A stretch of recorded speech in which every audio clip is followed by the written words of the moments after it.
Lucas 17. Deber, agradecimiento y el reino. A. El perdón, la fe y el deber. 1:1-2. El peligro de hacer tropezar a otros. Dijo Jesús a sus discípulos: imposible es que no vengan tropiezos, mas hay de aquel por quien vienen.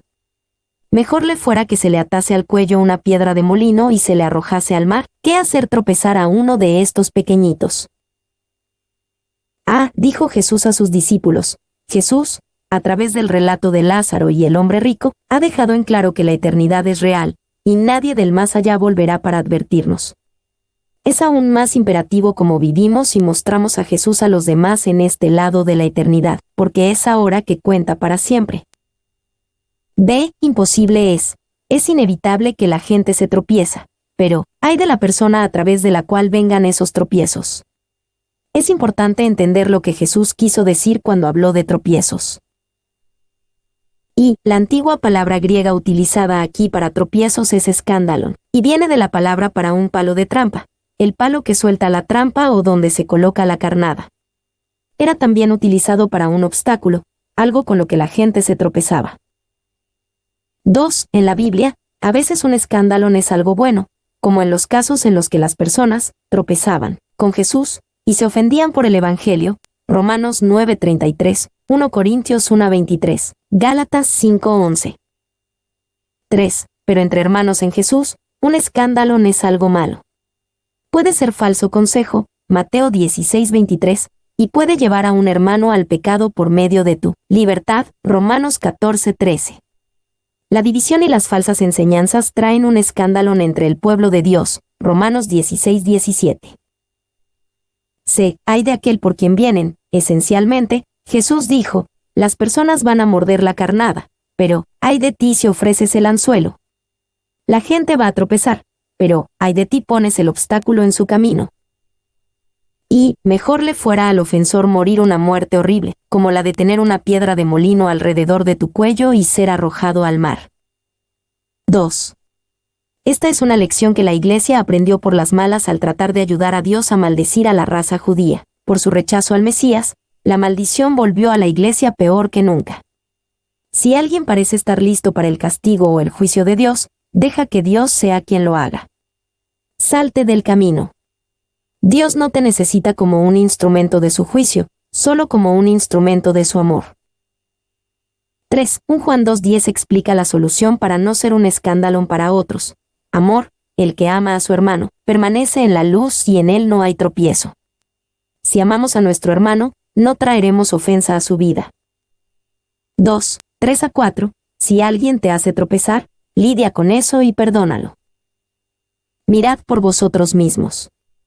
Si tu hermano pecare contra ti, repréndele, y si se arrepintiere, perdónale. Y si 7 veces al día pecare contra ti, y 7 veces al día volviere a ti, diciendo, me arrepiento, perdónale. Si tu hermano pecare contra ti, repréndele. Cuando alguien peca contra ti, no deberías pretender que nunca sucedió. Tienes que reprender a ese hermano en amor.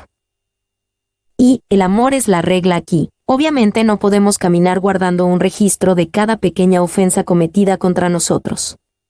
Un aspecto de los frutos del Espíritu Santo es la paciencia. Gálatas 5:22, y debemos ser pacientes con las sencillas y pequeñas ofensas que se nos presentan en la vida diaria. Efesios 4:2 dice con toda humildad y mansedumbre, soportándoos con paciencia los unos a los otros en amor. No sean demasiado sensibles, tengan paciencia el uno con el otro. 2. Pero en amor, cuando se nos peca de manera significativa, debemos seguir Efesios 4:15 como nuestro patrón, debemos decir la verdad en amor. Amor no es ir con otra persona con el asunto, amor no es el guardarlo dentro de ti. Amor es arreglar las cosas con la persona que pecó contra ti. B. Y si se arrepintiere, perdónale, este es el reto de Jesús. No se nos da ninguna otra opción. Cuando la persona que te ofendió se arrepiente, perdónale. ¿Y qué hacemos con la persona que nunca se ha arrepentido? ¿La perdonamos? Aun cuando la relación no puede ser restaurada porque no se llega a una mentalidad común, podemos escoger perdonarlos por nuestra propia parte y esperar el trabajo de Dios en sus vidas para la restauración de la relación. 2. Claramente, especialmente a la luz de las palabras que siguen, Jesús no intentaba aquí limitar nuestro enfoque del perdón. En todo caso, su intención era ampliar nuestro trabajo de perdonar. No nos estaba dando una razón para no perdonar o para ser menos indulgentes. C. Y si 7 veces al día pecare contra ti, y 7 veces al día volviere a ti, diciendo, me arrepiento, perdónale, esto indica que no tenemos permitido juzgar el arrepentimiento de otro. Si alguien hubiera pecado contra mí 7 veces al día, y me pidiera que lo perdonara, podría pensar que realmente no era sincero. Aún así, Jesús me ordena que lo siga perdonando y restaurando. 3. 5 a 6. Se necesita mucha fe para tratar con personas así. Dijeron los apóstoles al Señor, aumentanos la fe. Entonces el Señor dijo, si tuvierais fe como un grano de mostaza, podríais decir a este sicómoro, desarráigate, y plántate en el mar, y os obedecería. Aumentanos la fe. En esta ocasión, los discípulos fueron extremadamente perceptivos. Reconocieron que se necesitaba una gran fe en Dios para poder tratar con las personas de esta manera indulgente, y no ofensiva. Si el punto de Jesús en el pasaje anterior había sido delimitar el perdón, no necesitarían esta fe. Y este trabajo de perdonar todas las ofensas de todo hombre, y eso continuamente, parecía demasiado difícil, incluso a los mismos discípulos, que vieron que sin un grado extraordinario de fe, nunca serían capaces de cumplir este mandato. Clarke. B. Si tuvierais fe como un grano de mostaza. Generalmente pensamos que la fe se ejerce con obras dramáticas y milagrosas. Eso puede ser cierto, pero los mayores milagros de la fe tienen que ver con la restauración de las relaciones. Y, de acuerdo a Geldenhuys, las raíces del sicómoro eran extraordinariamente fuertes. Se creía que este árbol podía mantenerse enraizado por 600 años. 2. Tú puedes tener falta de perdón y amargura que están profundamente arraizadas en ti. Puedes ser como uno de esos árboles que envían profundas y fuertes raíces. Pero a través de la fe, Jesús puede arrancar esas raíces por completo. Puede ser desarraigado y plantado en el mar. 3. Ningún trabajo requerido de los hombres y mujeres más raya contra la carne y la sangre que este de perdonar las heridas. No hay nada que la mayoría de las personas encuentren más difícil de poner en práctica. De tal manera que si realmente no hay una raíz de fe, este fruto no será encontrado. Paul. Se como un grano de mostaza. La fe que debemos tener es una fe que tiene más que ver con qué tipo de fe es que con cuánta fe hay.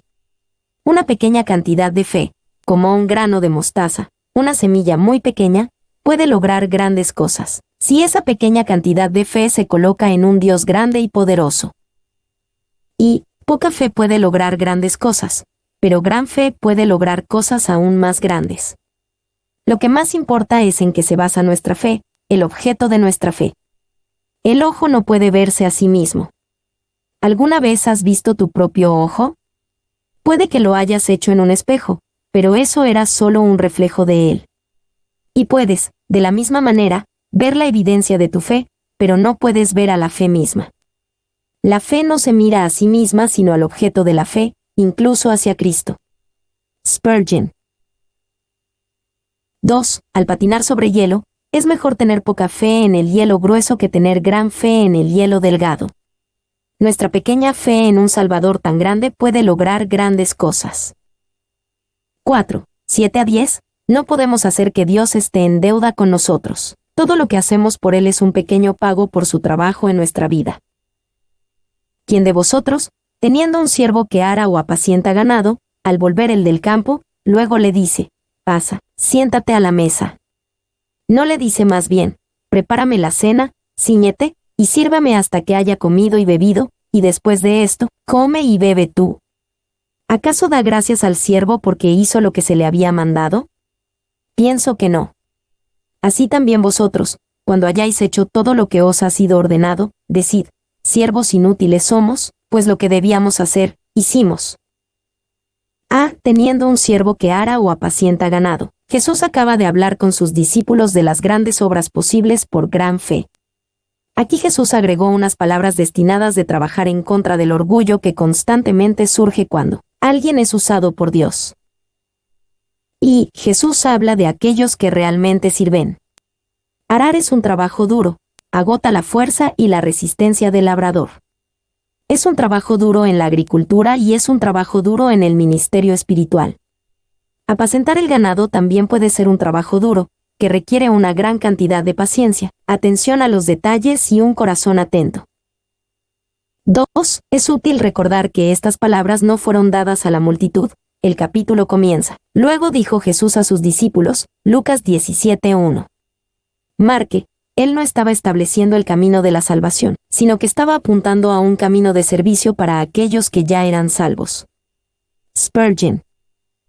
Ve, prepárame la cena, cíñete, y sírvame hasta que haya comido y bebido, y después de esto, come y bebe tú. Jesús ilustró a un siervo regresando después de un arduo día de trabajo, ya sea arando o apacentando ganado.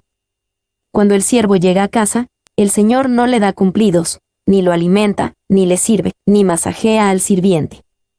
El Señor esperaba que el sirviente siguiera sirviendo porque todavía había trabajo por hacer. Y siempre hay algo que podemos hacer para servir a nuestro Señor, y siempre hay alguna manera de que podemos hacerlo. Si no puedes ir a arar, debes ir a la cocina y preparar algo, y si no puedes alimentar al ganado, debes llevarle un plato de comida a tu Señor.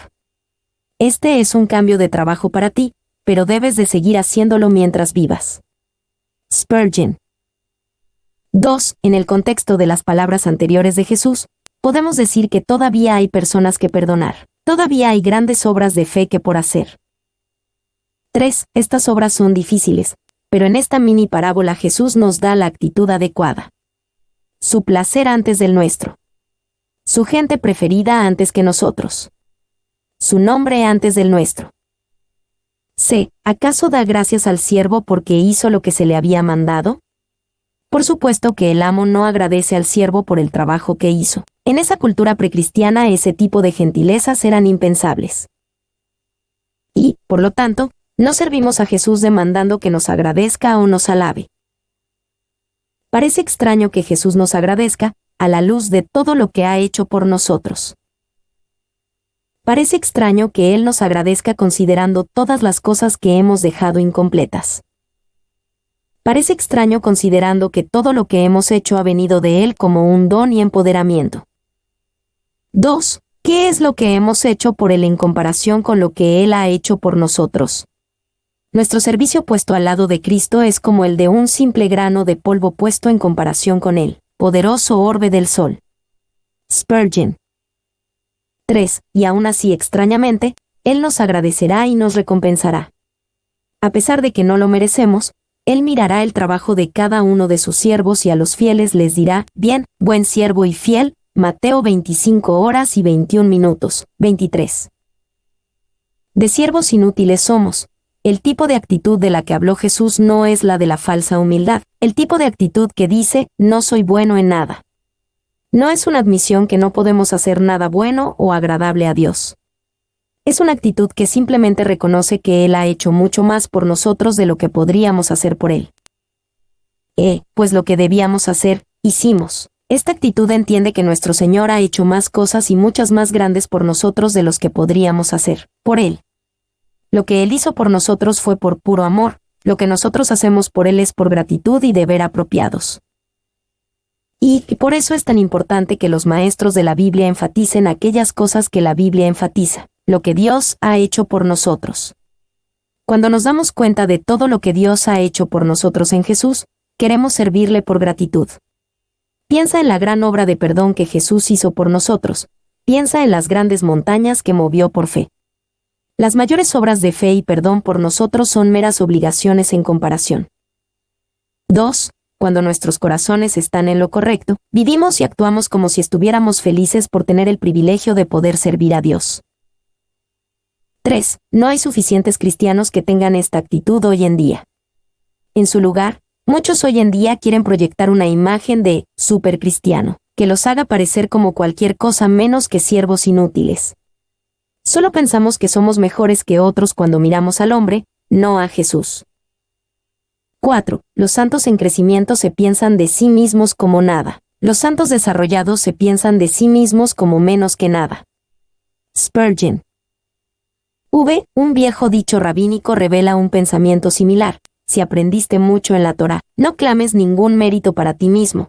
Para este propósito fuiste creado. M.E.B. 2:8. Pet. D. 10 leprosos son limpiados. 1. 11-14. La sanación de los leprosos. Yendo Jesús a Jerusalén, pasaba entre Samaria y Galilea. Y al entrar en una aldea, le salieron al encuentro 10 hombres leprosos, los cuales se pararon de lejos y alzaron la voz, diciendo: Jesús, Maestro, ten misericordia de nosotros. Cuando él los vio, les dijo: Id, mostraos a los sacerdotes, y aconteció que mientras iban, fueron limpiados.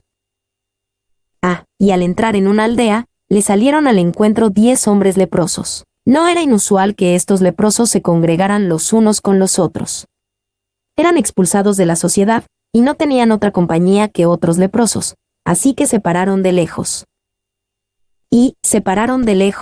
Se mantuvieron a distancia, porque tenían prohibido por la ley y las costumbres de acercarse a aquellos que estaban sanos, por temor de infectarlos. Ver Levíticos 13:46, Números 5:2, 2 Reyes 15:5. Clarke. 2. Pasaba entre Samaria y Galilea. Las palabras diamesón se traducen mejor como por en medio de, o entre, refiriéndose a el viaje de Jesús a lo largo del borde entre Samaria y Galilea. Pet. D. Alzaron la voz, diciendo: Jesús, Maestro, ten misericordia de nosotros. Ellos vinieron a Jesús juntos y oraron juntos, a pesar de que eran un grupo mixto de judíos y samaritanos. Lucas 17, 15-16. Unidos por su miseria, su nacionalidad y otros prejuicios desaparecieron cuando se unieron en oración. Y una desgracia común había roto las barreras raciales y nacionales. En su tragedia común de su lepra, habían olvidado de que eran judíos y samaritanos y solo recordaban que eran hombres con necesidad. Barclay. Cid, mostraos a los sacerdotes. Fue notable que Jesús les pidió que fueran a los sacerdotes cuando todavía eran leprosos. Esto era sin duda caminar en fe, como en ponerse el nuevo hombre, aunque todavía nos vemos y nos sentimos como el viejo hombre. Y la única condición para ser sanados era la obediencia. Habiendo recibido órdenes, ellos deben obedecer. Si Él era el Señor como habían clamado, entonces que prueben su fe a través de su obediencia. Morrison. 2. Dios honra altamente este tipo de fe, y la convierte en el instrumento de su mano para obrar muchos milagros. El que no creerá hasta recibir lo que Él llama una razón para creer, nunca es probable que su alma sea salva. La más alta, la más soberana razón que se puede dar para creer es que Dios lo ha ordenado. Clarke. D. Y aconteció que mientras iban, fueron limpiados. Tal y como Dios bendijo la fe de los leprosos por dar un paso al frente como el nuevo hombre incluso cuando se sentían como el viejo, así bendecirá nuestra fe. Y es mientras que avanzamos en el camino ordenado que experimentamos la bendición ordenada. Dejemos que la Iglesia obedezca la orden del Señor Jesús, y con entusiasmo evangelice a las naciones, y, mientras va, será sanada. Morrison. 2. 15-19. Solo uno de los 10 leprosos regresa para dar las gracias. Entonces uno de ellos, viendo que había sido sanado, volvió, glorificando a Dios a gran voz, y se postró rostro en tierra a sus pies, dándole gracias, y este era samaritano. Respondiendo Jesús, dijo: ¿No son 10 los que fueron limpiados? ¿Y los 9, dónde están? ¿No hubo quien volviese y diese gloria a Dios sino este extranjero? Y le dijo: levántate, vete, tu fe te ha salvado. Entonces uno de ellos, viendo que había sido sanado, volvió, glorificando a Dios a gran voz. Solo uno volvió para dar las gracias, y era el menos probable, un samaritano. Y, a pesar de que fue el único, por lo menos volvió glorificando a gran voz. Y los 10 estaban dispuestos a cumplir una ceremonia religiosa, eso era ir al sacerdote. Solo uno estaba lleno de verdadero agradecimiento y acción de gracias. Los ejercicios religiosos externos son bastante fáciles y bastante comunes, pero los asuntos internos, el derramamiento del corazón con verdadera gratitud, ¿qué cosa tan escasa es? 9 obedecen rituales donde solo uno alaba al Señor. Spurgeon. ¿Ve, no son 10 los que fueron limpiados? ¿Y los 9, dónde están? Jesús echó de menos a los 9 que no regresaron a dar gracias. Se preguntó dónde estaban. Jesús también se da cuenta de nuestra falta de gratitud. Y la pregunta fue hecha, y una vez más prueba el valor que Él pone sobre el servicio de la alabanza. Uno se pregunta si no será que nuestro Señor ha estado haciendo esta pregunta muy constantemente. Morgan. 2. Cristo mantiene la cuenta de todos los favores que la humanidad recibe de Él, y la llamará a dar cuenta particular del mismo. 3. Siempre podemos encontrar motivos de gratitud ante Dios. Una vez, Matthew Henry, el famoso comentarista bíblico, fue robado de su cartera. Esa noche escribió en su diario todas las cosas por las que estaba agradecido. Primero, que nunca le habían robado antes. Segundo, que aunque le quitaron su cartera, no le quitaron la vida. Tercero, porque a pesar de que se habían llevado todo, no había sido mucho. Finalmente, porque él era el que fue robado y no el que hizo el robo. 4. Por último, si trabajamos para Jesús, y vemos conversos, y no resultan como esperábamos, no nos desanimemos por ello. Si otros no alaban a nuestro Señor, podemos lamentarnos, pero no nos decepcionemos. El Salvador tuvo que decir, ¿dónde están los 9? 10 leprosos fueron sanados, pero solo uno lo alabó. Tenemos muchos conversos que no se unen a la iglesia. Tenemos un número de personas convertidas, pero no se presentan al bautismo ni a la Santa Cena. Números reciben una bendición, pero no sienten el amor suficiente para reconocerla. Spurgeon. C. Tu fe te ha salvado. Hubo una sanidad adicional para este 10º leproso. Cuando Jesús dijo esto, probablemente se refería al trabajo de Dios en el corazón del hombre. Los otros leprosos tenían cuerpos sanos, pero corazones enfermos. C. La venida del reino. 1. 20-21. Si quieres saber sobre el reino de Jesús, conoce al Rey. Preguntado por los fariseos, cuando había de venir el reino de Dios, les respondió y dijo, el reino de Dios no vendrá con advertencia, ni dirán, helo aquí o helo allí, porque he aquí el reino de Dios está entre vosotros. Ha preguntado por los fariseos, cuando había de venir el reino de Dios, podemos imaginar un fariseo hostil acercándose a Jesús, y demandando que se muestre y produzca el reino del Mesías, o que se calle, y que deje de clamar que él era el Mesías. Y, en los días de Jesús, tal y como en los nuestros, las personas anhelaban la venida del Mesías. Conocían las profecías del Antiguo Testamento que hablaban de la gloria del Mesías venidero. Querían ese tipo de vida y tierra ahora. 2. Mientras el Señor aún estaba en la tierra, los días del Hijo del Hombre eran muy poco estimados. Los fariseos hablaron de ellos con burla y demandaron cuándo vendría el reino de Dios. Tanto como para decir, ¿es esta la venida de tu reino prometido? ¿Son estos pescadores y campesinos tus cortesanos? ¿Son estos los días que los profetas y reyes esperaron tanto? Spurgeon. B. El reino de Dios no vendrá con advertencia. Jesús le dejó en claro al fariseo al hacerle la pregunta de que el reino de Dios no se encontrará a través de un cuestionamiento hostil de Jesús. La palabra traducida en griego antiguo advertencia es mejor traducida, examinación hostil. Jesús les dijo a los fariseos que sus ojos hostiles y dudosos eran incapaces de ver o recibir el reino de Dios. Y, según Geldenuis, el verbo del que proviene la palabra advertencia se usa seguido en el Nuevo Testamento y en la Septuaginta. Significa observación hostil. C.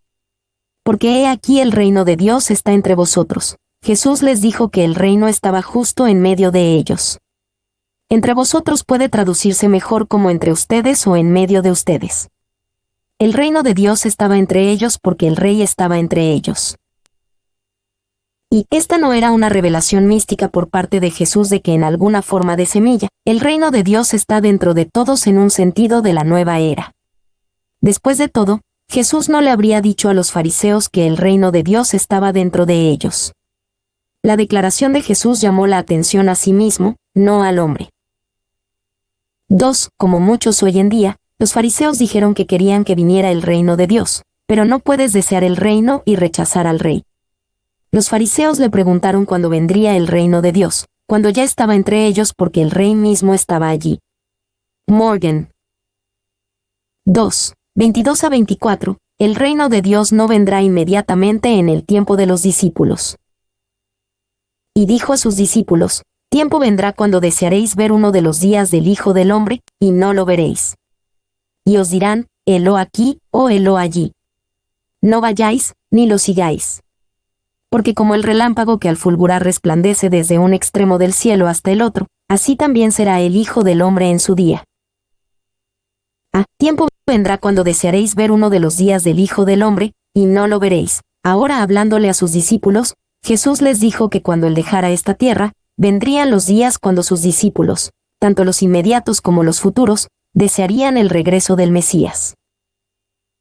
Ve, y os dirán, helo aquí, o helo allí. Satanás sabría cómo tomar ventaja de ese anhelo. Habrá muchos que claman ser el Mesías que vendrán antes de que Jesús realmente regrese. Es esencial que estos falsos Mesías no nos engañen. C. No vayáis, ni lo sigáis. En los siglos desde que Jesús dijo estas palabras, ha habido muchos que han clamado ser el Mesías, y algunos han tenido un número significativo de seguidores.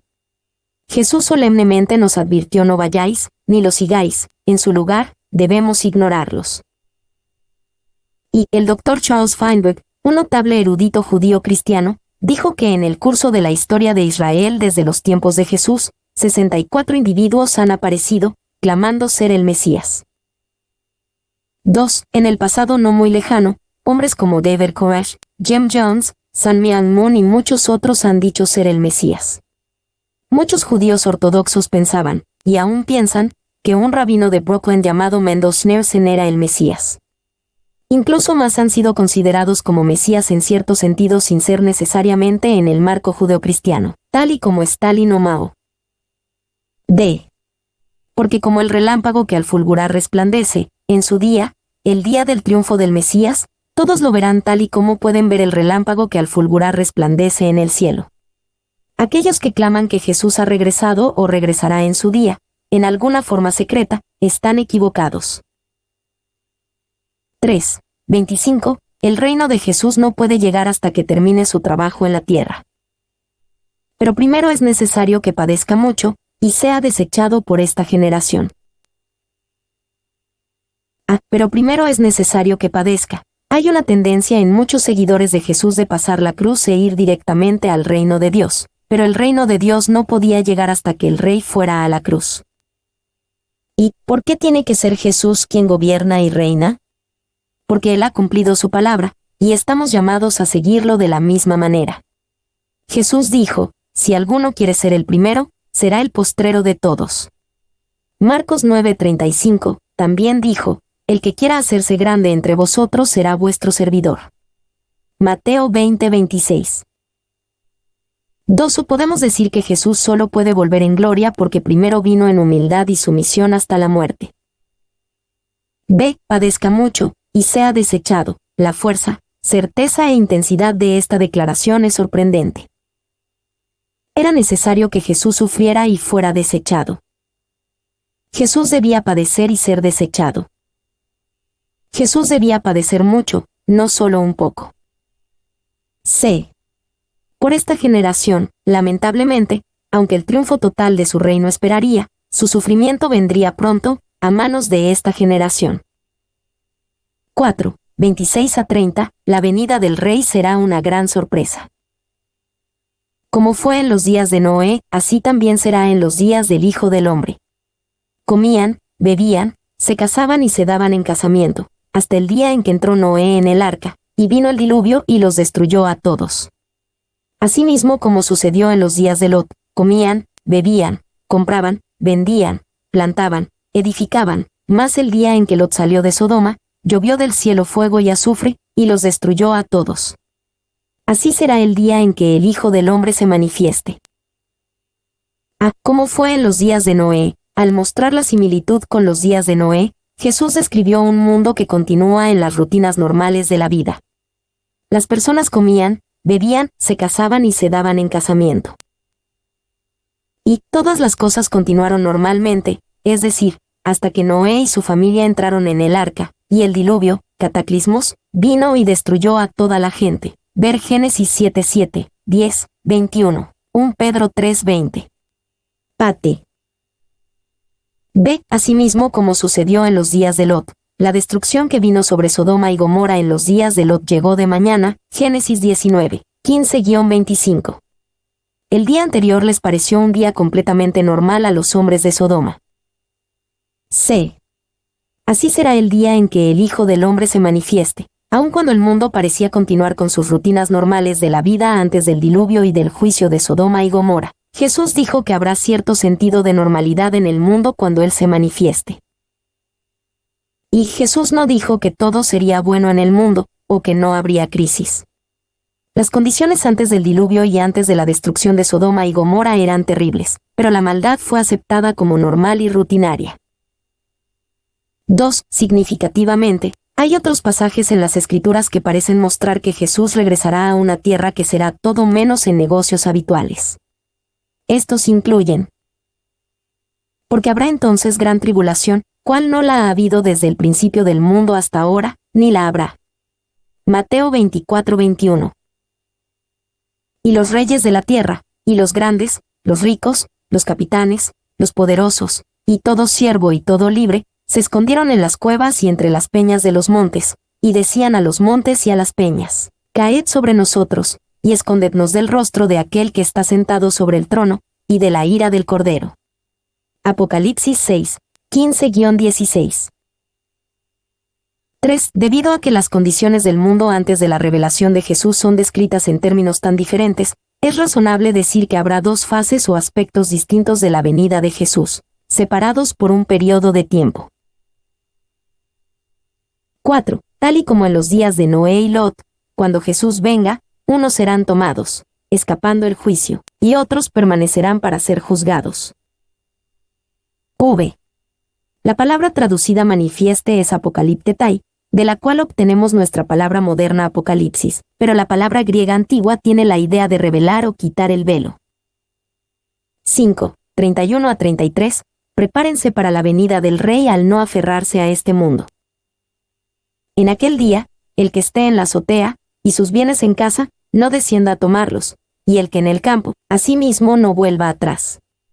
Acordaos de la mujer de Lot. Todo el que procure salvar su vida, la perderá, y todo el que la pierda, la salvará. En aquel día, el que esté en la azotea, y sus bienes en casa, no descienda a tomarlos. Cuando llegó la inundación de Noé, uno puede imaginar a personas tratando en vano de mantener sus posesiones a salvo mientras ellos mismos perecían. Asimismo, si uno está listo para la venida de Jesús, no se preocupará por las cosas materiales que quedan atrás. El corazón no debe de enfocarse en lo que está en casa, sino en lo que está en el cielo. B. Asimismo no vuelva atrás. Acordaos de la mujer de Lot, debido a que ella desobedeció a Dios y miró atrás hacia Sodoma, presumiblemente con lamentación y tristeza. La esposa de Lot se convirtió en un pilar de sal mientras ella y su familia escapaban del juicio. Aquí Jesús advirtió a sus seguidores a no mirar atrás a un mundo que perece, listo para ser juzgado, sino que fijen su mirada en la liberación que Dios pone delante de ellos. Y acordaos de la mujer de Lot. La palabra que Jesús usó para acordaos significa ponerle atención a, aprender una lección de. 8. Podemos ver el pecado de la esposa de Lot en al menos 3 maneras. La esposa de Lot se quedó atrás. Moisés hizo el punto de que la mujer de Lot miró atrás, a espaldas de él, y se volvió estatua de sal. Génesis 19:26. Antes de mirar atrás, ella estaba a espaldas de él, mientras que Lot y sus hijas intentaban escapar del juicio de Sodoma. La esposa de no confió ni obedeció la instrucción divina. El ángel específicamente les dijo que escaparan con urgencia, que no se quedaran atrás, y especialmente, que no mirarán atrás. Génesis 19:17. La mujer de Lot miró lo que se le dijo que abandonara. Después de pensarlo y dudar, miró atrás. Ella miró hacia atrás, y por lo tanto demostró tener suficiente presunción en su corazón para desafiar la orden de Dios, y arriesgarse toda, para dar una prolongada mirada de amor a un mundo condenado y culpable. Por esa mirada ella pereció. Spurgeon. 2. La mujer de Lot, quien por curiosidad o codicia, se volvió y fue vuelta. Se nos dificulta tanto alejarnos del mundo como a un perro se le dificulta alejarse de un gran bocado. 3. Spurgeon recordó otra tragedia en cuanto a la esposa de Lot. Ella casi lo logró. La fatalidad la alcanzó a las puertas de Zoar. Oh, si debo ser condenado, que sea con los impíos, habiendo sido siempre uno de ellos, pero llegar hasta las mismas puertas del cielo y perecer allí, sería lo más horrible. Spurgeon. 6. 34-36. Cuando Jesús venga, algunos serán tomados repentinamente y otros serán dejados atrás. Os digo que en aquella noche estarán dos en una cama, el uno será tomado y el otro será dejado. Dos mujeres estarán moliendo juntas, la una será tomada y la otra dejada. Dos estarán en el campo, el uno será tomado y el otro dejado. Os digo que en aquella noche estarán dos en una cama, el uno será tomado y el otro será dejado. Este pasaje a menudo se aplica al rapto, un término aplicado a la venida de Jesús por su pueblo en un tiempo en el que el mundo parece seguir la rutina normal del día a día. Lucas 17, 26-30. Y el pasaje en el Nuevo Testamento que describe más claramente este evento y da el nombre rapto de la traducción del latín del pasaje es 1 Tesalonicenses 4, 16-18, porque el Señor mismo con voz de mando, con voz de arcángel y con trompeta de Dios, descenderá del cielo, y los muertos en Cristo resucitarán primero. Luego nosotros los que vivimos, los que hayamos quedado, seremos arrebatados juntamente con ellos en las nubes para recibir al Señor en el aire, y así estaremos siempre con el Señor. Por tanto, alentaos los unos a los otros con estas palabras. 2. Estas palabras de Jesús, uno será tomado, y el otro será dejado, parecen describir el fenómeno de ser arrebatado en las nubes para recibir al Señor en el aire como es descrito en 1 Tesalonicenses 4, 16-18. B. Uno será tomado, y el otro será dejado. Debido a que esto sucederá durante el curso normal del día a día, mientras uno duerme en su cama, mientras otro está moliendo grano, y mientras otro está en el campo, el énfasis está en la preparación. Jesús vendrá repentinamente y en un momento inesperado. Y esto se conecta con las ilustraciones anteriores de Noé y Lot. Noé y Lot fueron tomados y, por lo tanto, salvados del juicio mientras el resto fue dejado para la destrucción. Pet. C. Estarán dos en una cama. Dos mujeres estarán moliendo. Estas palabras pueden indicar que será de día en una parte del mundo mientras que es de noche en la otra. Al mismo tiempo que unos duermen, otros trabajan en el campo. Jesús vendrá por su pueblo en toda la tierra en un solo momento. Y el versículo 36 no se encuentra entre los mejores manuscritos griegos, y es una adición al texto bíblico. Probablemente fue agregado por un escriba debido a Mateo 24:40. Pet. 7. 37. Todo esto pasará cuando el juicio esté maduro. Y respondiendo, le dijeron, ¿dónde, Señor? Él les dijo, donde estuviera el cuerpo, allí se juntarán también las águilas. ¿Dónde, Señor? Los discípulos deseaban saber más acerca de esta revelación de Jesús, probablemente donde la liberación y el juicio tomarían a cabo. Mientras se acercaban a Jerusalén, tal vez se preguntaban si estos eventos sucederían pronto, como llegaban a la ciudad de Sión. B. Donde estuviera el cuerpo, allí se juntarán también las águilas. Esta es una declaración complicada. Probablemente era una forma de hablar que expresaba la idea, cuando el juicio esté maduro, sin duda vendrá. Y eso simplemente significaba que las cosas sucederán cuando las condiciones necesarias se cumplan. Barclay, allí donde esté presente lo que esté maduro para el juicio, allí también tomará a cabo el juicio. Heldenois. 2. Algunos se preguntan si las condiciones están ya listas para esta revelación de Jesús, tanto en la liberación de su pueblo como en el juicio del mundo que lo rechaza. Podemos decir esto con cierta confianza. La Biblia describe ciertas condiciones políticas, económicas, espirituales, sociales y militares en lo concerniente a cómo será el mundo antes de su regreso. Es justo decir que las condiciones existen hoy, y el escenario está listo.